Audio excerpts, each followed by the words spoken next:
Özledim seni sabaha çıkmayan uzun gecelerde.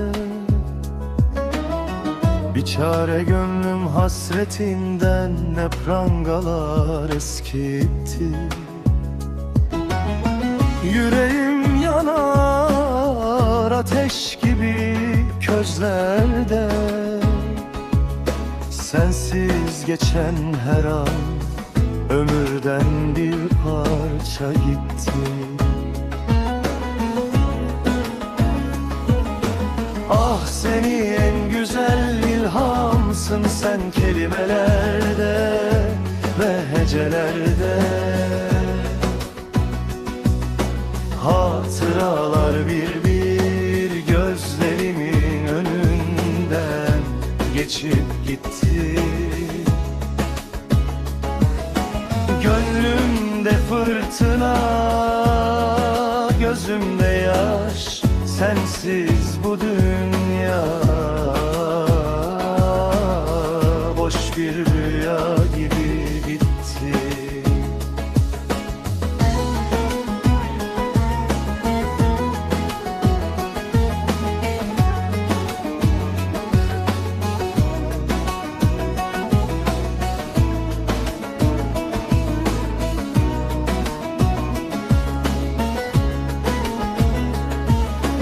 Dağlar gibi hasret, ovalar gibi geniş.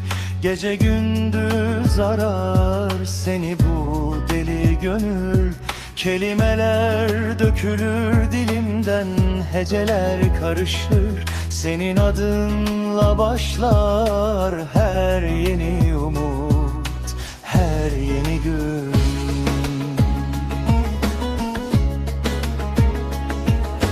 Ah seni en güzel ilhamsın sen kelimelerde ve hecelerde.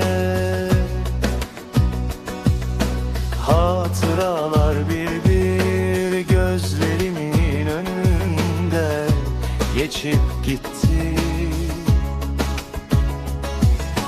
Gönlümde fırtına, gözümde yaş, sensiz bu dünya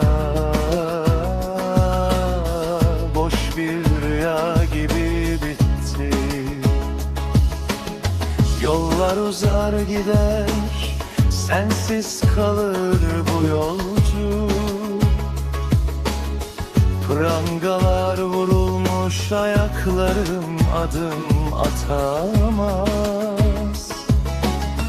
Ama hatıraların ışığıyla yürürüm ben, özleminle yanar, seninle dolar her anım. Ah seni en güzel ilhamsın sen kelimelerde ve hecelerde.